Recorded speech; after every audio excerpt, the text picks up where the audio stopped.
ഹൃദയഭൂമിയായ ഗസയിൽ അധിനിവേശം നടത്തുന്ന ഇസ്രായേൽ സൈനികർക്കെതിരെ ഹമാസ് നടത്തുന്ന പ്രതിരോധ പോരാട്ടങ്ങൾ ലോകത്തെ സൈനിക വിദഗ്ധരെ പോലും അമ്പരിപ്പിക്കുന്നു.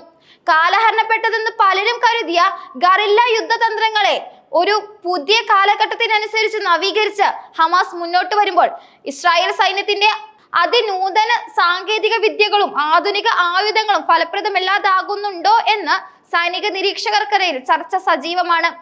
ഹീബ്രു മാധ്യമമായ മാരിവിലൂടെ പുറത്തു വരുന്ന ഒരു റിപ്പോർട്ടാണ് ഈ ചർച്ചകൾക്ക് ഇപ്പോൾ പുതിയ മാനം നൽകിയിരിക്കുന്നത്.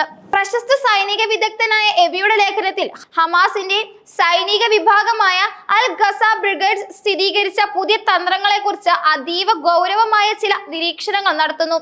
ഈ മാറ്റങ്ങൾ ഗാസയിലെ യുദ്ധത്തിന്റെ ഗതിയെ തന്നെ മാറ്റിമറിക്കാൻ സാധ്യതയുണ്ടെന്നാണ് അദ്ദേഹത്തിന്റെ വിലയിരുത്തൽ. ഹമാസിന്റെ പുതിയ തന്ത്രങ്ങളിൽ ഏറ്റവും പ്രധാനപ്പെട്ടതും ആധുനിക യുദ്ധമുഖത്തെ വിപ്ലവകരവുമായ ഒന്നാണ് ഇസ്രായേലി ടാങ്കുകളെ നേരിടുന്നതിനുള്ള മാറ്റങ്ങൾ. മുമ്പ് ടാങ്കുകളെ നേരിട്ട് ലക്ഷ്യമിട്ട് റോക്കറ്റുകളോ മിസൈലുകളോ ഉപയോഗിക്കുന്ന പരമ്പരാഗത രീതിയിൽ നിന്ന് മാറി ടാങ്കുകളുടെ തലച്ചോറിനെ തന്നെ ലക്ഷ്യമിടുന്ന ഒരു പുതിയ രീതിയാണ് അൽ ഖസാം ബ്രിഗേഡ്സ് ഇപ്പോൾ സ്വീകരിക്കുന്നത്. ഇസ്രായേലി സൈന്യത്തിന്റെ അഭിമാനമായ മെർക്കാവ ടാങ്കുകളുടെ നേരിടാൻ ടാങ്കിന്റെ ഏറ്റവും ദുർബലമായ ഭാഗം എന്നറിയപ്പെടുന്ന കമാൻഡറെയാണ് അവർ പ്രധാനമായി മുന്നമിടുന്നത്. വിദഗ്ധരായ സ്നൈപ്പർമാർ ടാങ്കിന്റെ മുകളിലെ കമാൻഡർ ഹാച്ച് ലക്ഷ്യമിട്ട് കൃത്യമായി വെടിവെച്ചിടുന്നു. ഇത് വളരെ മാരകമായ ഒരു നീക്കമാണ്. കാരണം കമാൻഡർ കൊല്ലപ്പെട്ടതോടെ ടാങ്കിന്റെ ആശയവിനിമയ ശൃംഖല തകരുകയും മുന്നോട്ട് പോകാനുള്ള ശേഷി കുറയുകയും ചെയ്യും. ഈ തന്ത്രം വിജയിച്ചു കഴിഞ്ഞാൽ ടാങ്കിനടുത്ത് എത്തിച്ചേരുന്ന പോരാളികൾ അകത്തേക്ക് സ്ഫോടക വസ്തുക്കൾ എറിഞ്ഞ് ടാങ്കിനെ പൂർണ്ണമായി നശിപ്പിക്കുന്നു. എവിയുടെ റിപ്പോർട്ട് അനുസരിച്ച് ഗാസയിലെ യുദ്ധമുഖത്ത് ഈ രീതി ഇതിനോടകം 5 തവണയെങ്കിലും വിജയകരമായി ഉപയോഗിച്ചിട്ടുണ്ട്. സ്നൈപ്പർ തോക്കുകളിൽ ലഭ്യമല്ലാത്ത സ്ഥലങ്ങളിൽ യന്ത്രത്തോക്കുകൾ ഉപയോഗിച്ചും ഈ തന്ത്രം നടപ്പാക്കുന്നുണ്ടെന്നും റിപ്പോർട്ടിൽ പറയുന്നു. ഇത് കേവലം ഒരു തന്ത്രപരമായ നീക്കം മാത്രമല്ല, മറിച്ച് ഒരു സൈന്യത്തിന്റെ സാങ്കേതിക മേന്മയെ നിസ്സാരവൽക്കരിക്കുന്ന ഒരു നീക്കം കൂടിയാണ്. ഇതിനൊപ്പം ഗാസയുടെ വടക്കൻ പ്രദേശങ്ങളിൽ ഹമാസ് മറ്റൊരു തന്ത്രവും വിജയകരമായി പരീക്ഷിക്കുന്നുണ്ട്. സൈനിക ഓപ്പറേഷൻ പൂർത്തിയാക്കി മടങ്ങി വരുന്ന ഇസ്രായേലി സൈനികരെ പതിയിരുന്ന് ആക്രമിക്കുന്ന രീതിയാണത്. ശത്രുവിന്റെ ഏറ്റവും ദുർബലമായ നിമിഷം, അതായത് അവർ വിശ്രമിക്കുമ്പോഴോ അല്ലെങ്കിൽ വാഹനം നിർത്തിയിടുമ്പോഴോ ആണ് ഇത്തരം ആക്രമണങ്ങൾ നടത്തുന്നത്. ഇത് ക്ലാസിക് ഗറില്ല യുദ്ധത്തിന്റെ ഒരു പ്രധാന ഭാഗമാണ്. ഇത് ശത്രുവിന്റെ മനോവീര്യം തകർക്കാൻ ഏറ്റവും ഫലപ്രദമായ മാർഗം കൂടിയാണ്.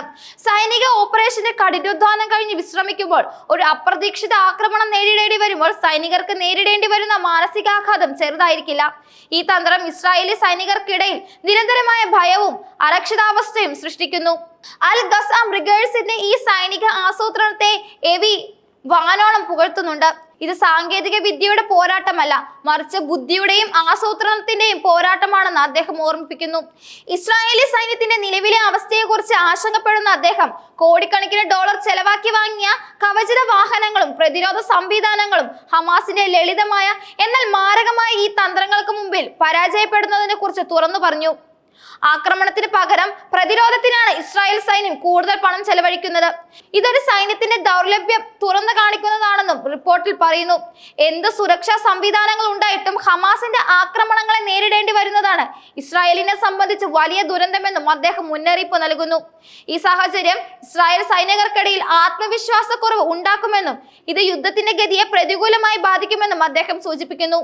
കൂടുതൽ സങ്കീർണമായ മറ്റൊരു യുദ്ധതന്ത്രവും ഹമാസ് ഗാസയിൽ വിജയകരമായി ഉപയോഗിക്കുന്നുണ്ട്.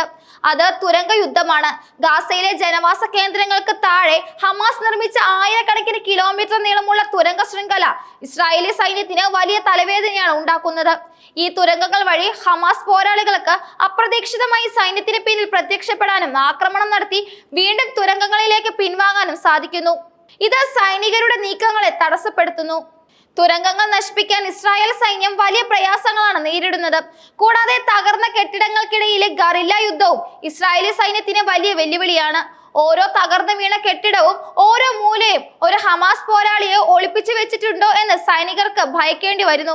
ഇത് അവരുടെ മുന്നേറ്റത്തിന്റെ വേഗത കുറയ്ക്കുകയും മാനസികമായി അവരെ തളർത്തുകയും ചെയ്യുന്നു. ഈ സാഹചര്യത്തിൽ യാഥാർത്ഥ്യബോധമില്ലാത്ത വ്യാമോഹങ്ങൾക്ക് പിന്നാലെ പോകാതെ ഗാസയിലെ ഈ ദുരിതപൂർണമായ അധിനിവേശം അവസാനിപ്പിക്കണമെന്നാണ് എവിയുടെ പക്ഷം. തങ്ങളുടെ സൈനിക ശക്തിയെക്കുറിച്ചുള്ള അമിതമായ ആത്മവിശ്വാസം ഇസ്രായേൽ സൈന്യത്തിന് കൂടുതൽ തിരിച്ചടികൾക്ക് കാരണമാകുമെന്നും അദ്ദേഹം പറയുന്നു. ഗറില്ല യുദ്ധം, പ്രത്യേകിച്ച് നഗരങ്ങളിലെ യുദ്ധം, ഒരു സൈനികന് മാനസികവും ശാരീരികവുമായ വലിയ വെല്ലുവിളികളാണ് നൽകുന്നത്. ഈ വെല്ലുവിളികളെ സൈന്യത്തിന്റെ ആധുനികവൽക്കരണം കൊണ്ട് മാത്രം മറികടക്കാൻ സാധിക്കില്ല. ഹമാസിന്റെ പുതിയ തന്ത്രങ്ങൾ ഗാസയിലെ യുദ്ധത്തിന്റെ ഭാവി നിർണ്ണയിക്കുമോ എന്ന് കണ്ടറിയണം.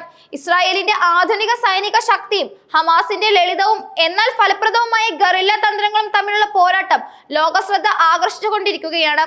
ഈ റിപ്പോർട്ട് ഇരു സൈനിക പക്ഷങ്ങൾക്കും ഒരുപോലെ പ്രധാനമാണ്. ഇസ്രായേലിന് മുന്നോട്ടുള്ള വഴിയിൽ പുനർവിചിന്തനം ആവശ്യമാണെന്നും ഹമാസിന് ഇത് അവരുടെ തന്ത്രങ്ങൾ ശരിയായ പാതയിലാണെന്നതിന്റെ സൂചന നൽകുന്നുവെന്നും ഈ വിശകലനം വ്യക്തമാക്കുന്നു. ഏതായാലും ഗാസയിലെ യുദ്ധം കൂടുതൽ സങ്കീർണവും അപ്രതീക്ഷിതവുമായ ഒരു ഘട്ടത്തിലേക്ക് കടന്നിരിക്കുകയെന്ന് വേണം പറയാൻ.